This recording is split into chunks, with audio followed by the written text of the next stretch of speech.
Exatamente como tratamos a ligação em H2 hidrogênio, usando a teoria do orbital molecular, podemos considerar a descrição de orbital molecular de outras moléculas diatômicas.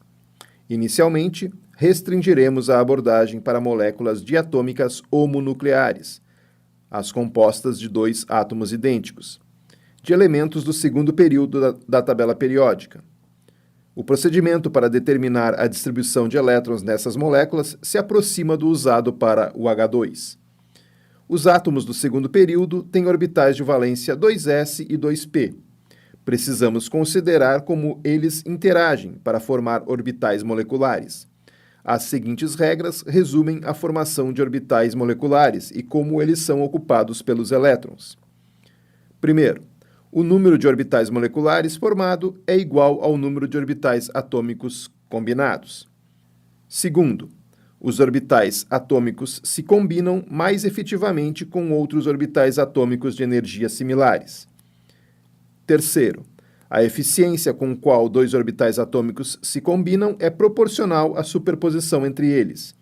Isto é, à medida que a superposição aumenta, o orbital molecular ligante diminui em energia. Quarto, cada orbital molecular pode acomodar no máximo 2 elétrons com seus spins emparelhados, princípio da exclusão de Pauli.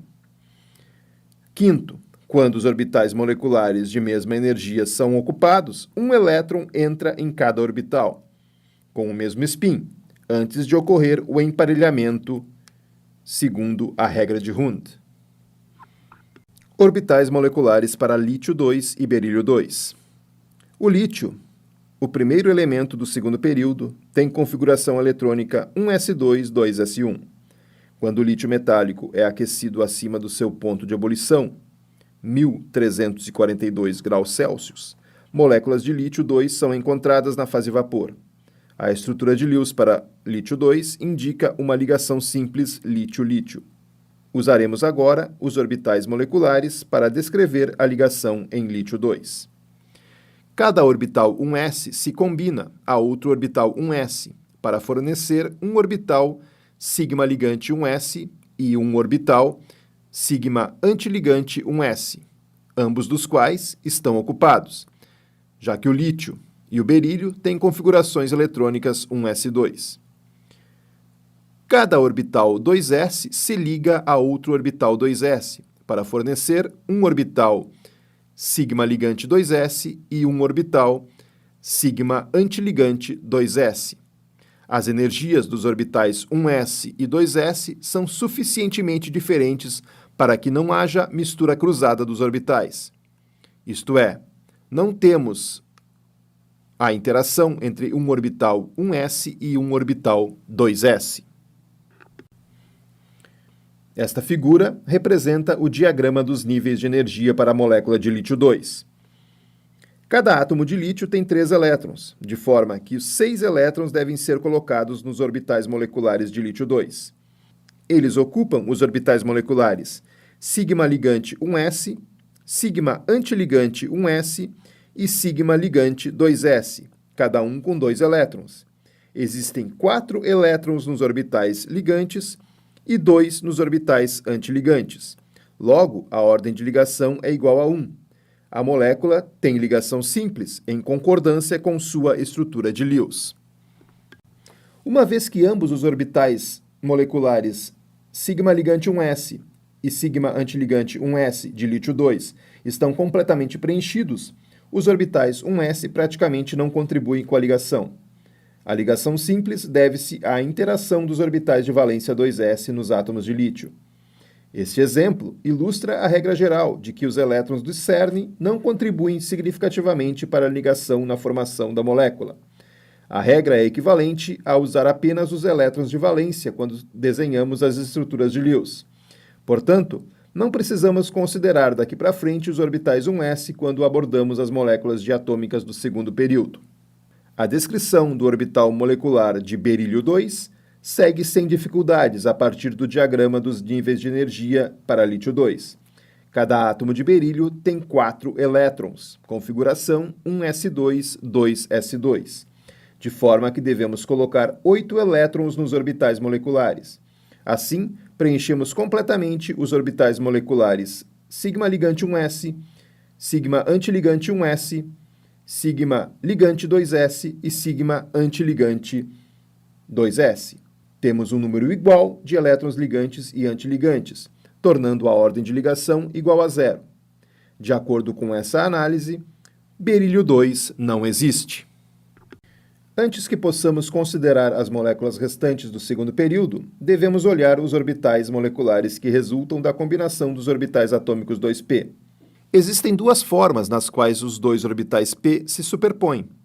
Frontalmente, de forma que o orbital molecular resultante tenha densidade eletrônica no eixo entre os núcleos, por exemplo, o orbital do tipo sigma.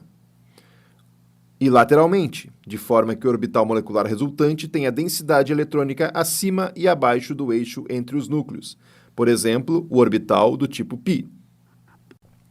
Os 6 orbitais p, dois conjuntos de 3, devem originar 6 orbitais moleculares. Sigma, sigma antiligante, π, π antiligante, π e π antiligante. Consequentemente, há um máximo de 2 ligações π que podem vir de orbitais p. As energias relativas desses 6 orbitais podem mudar. Esta figura apresenta as representações de superfície limite dos orbitais moleculares formados pelos orbitais 2p dos dois átomos. Cada vez que combinamos 2 orbitais atômicos, obtemos 2 orbitais moleculares, um ligante e um antiligante.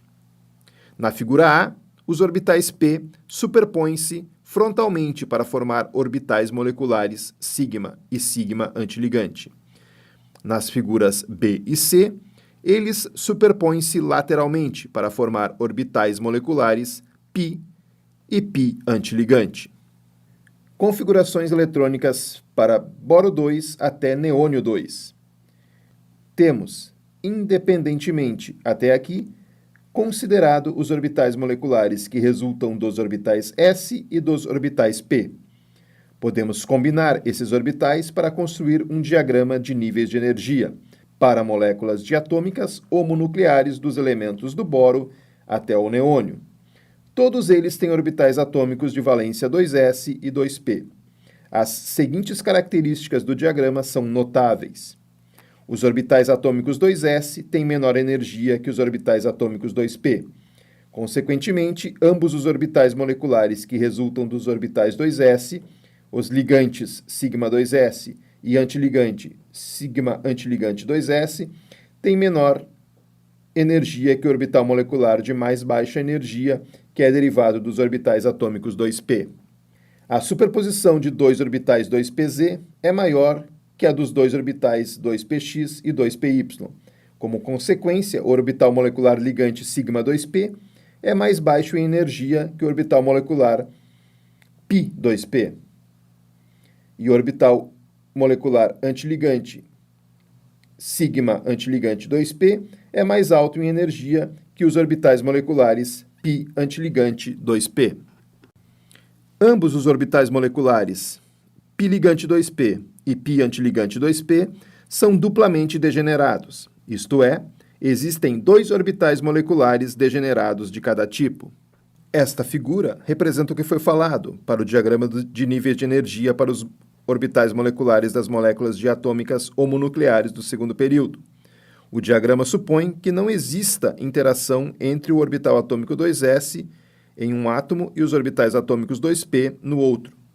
Os experimentos mostram que ele serve tão somente para o oxigênio, flúor e neônio. Antes de podermos adicionar elétrons ao diagrama de níveis de energia, existe mais um efeito que devemos observar. Temos construído os diagramas considerando que não existe interação entre o orbital 2s de um átomo e os orbitais 2p de outro. Porém, à medida que o número atômico aumenta, é mais provável que um orbital 2s em um átomo possa interagir com o orbital 2p no outro. Quando a interação 2s-2p aumenta, o orbital molecular sigma ligante 2s diminui em energia e o orbital sigma ligante 2p aumenta em energia. Para o boro 2, o carbono 2 e o N2, o orbital sigma ligante 2p tem mais energia do que o orbital π 2p. Para o O2, o F2 e o neônio 2, o orbital sigma ligante 2p tem menos energia do que o orbital π ligante 2p. Esta figura representa a superposição entre um orbital 2s em um átomo de molécula diatômica e o orbital 2pz em outro átomo. Essas interações 2s e 2p podem alterar a ordem energética dos orbitais moleculares da molécula. Quando os orbitais 2s e 2p interagem, o orbital molecular sigma ligante 2s diminui em energia e o orbital molecular sigma ligante 2p aumenta. Para o O2, o F2 e o neônio 2, a interação é pequena e o orbital molecular sigma ligante 2p permanece com menor energia que o orbital molecular π ligante 2p. Para o boro 2, carbono 2 e nitrogênio 2, a interação 2s2p é grande o suficiente para que os orbitais moleculares sigma ligante 2p aumente acima dos orbitais moleculares π ligante 2p. Uma vez conhecidas as energias relativas dos orbitais, adicionamos o número de elétrons necessários aos orbitais moleculares, levando em consideração o princípio da exclusão de Pauli e a regra de Hund. À medida que a ordem de ligação aumenta, o comprimento de ligação diminui. À medida que a ordem de ligação aumenta, a energia de ligação aumenta. Dada a ordem de energia dos orbitais moleculares, é uma questão simples determinar as configurações eletrônicas para as moléculas diatômicas de boro 2 até neônio 2. Por exemplo, um átomo de boro tem 3 elétrons de valência. Assim, para boro 2, devemos colocar 6 elétrons nos orbitais moleculares. 4 destes ocuparão por completo os orbitais moleculares sigma ligante 2s e sigma antiligante 2s, levando à inexistência de ligação líquida. Os 2 últimos elétrons estão colocados nos orbitais moleculares ligante π 2p. Um é colocado em cada orbital molecular π ligante 2p, com o mesmo spin. Desta forma, o boro 2 tem ordem de ligação igual a 1. Cada vez que nos movermos para a direita no segundo período, mais 2 elétrons deverão ser colocados no diagrama. Por exemplo, movendo-se para carbono 2, temos mais 2 elétrons que em boro 2. E esses elétrons serão colocados nos orbitais moleculares π ligante 2p, preenchendo-os completamente. As configurações eletrônicas e as ordens de ligação para as moléculas diatômicas de boro 2 até neônio 2 são dadas nessa figura. Configurações eletrônicas e propriedades moleculares. O comportamento de uma substância em certo campo magnético fornece uma compreensão clara da distribuição dos seus elétrons. As moléculas com um ou mais elétrons desemparelhados são atraídas para um campo magnético. Quanto mais elétrons desemparelhados em uma espécie, mais fortes serão as forças de atração. Este comportamento magnético é chamado de paramagnetismo. As substâncias que não têm elétrons desemparelhados são fracamente repelidas por um campo magnético. Essa propriedade é chamada diamagnetismo. O diamagnetismo é um efeito muito mais fraco que o paramagnetismo. Um método direto para medir as propriedades magnéticas de uma substância envolve pesar a substância na presença e na ausência de campo magnético. Na figura a amostra é primeiro pesada na ausência de campo magnético. Na figura B, quando se aplica um campo magnético, uma amostra diamagnética tende a mover-se para fora do campo e, portanto, parece ter uma massa menor. Na figura C, uma amostra paramagnética é puxada para o interior do campo e, portanto, parece ganhar massa. O paramagnetismo é um efeito muito maior que o diamagnetismo. Experimentalmente, o oxigênio 2 é paramagnético. A ligação na molécula de dioxigênio, O2, é especialmente interessante. A respectiva estrutura de Lewis mostra uma ligação dupla e um completo emparelhamento de elétrons.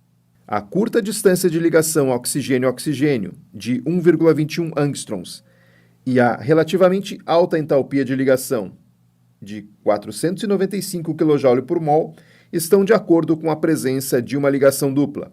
Contudo, a molécula supostamente contém 2 elétrons desemparelhados. A descrição do orbital molecular também indica corretamente uma ordem de ligação igual a 2. O paramagnetismo do oxigênio é demonstrado nesta figura.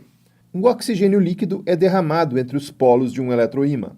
Uma vez que cada molécula de O2 contém 2 elétrons desemparelhados, O2 é paramagnético, por isso é atraído para o campo magnético e forma uma ponte entre os polos do eletroímã.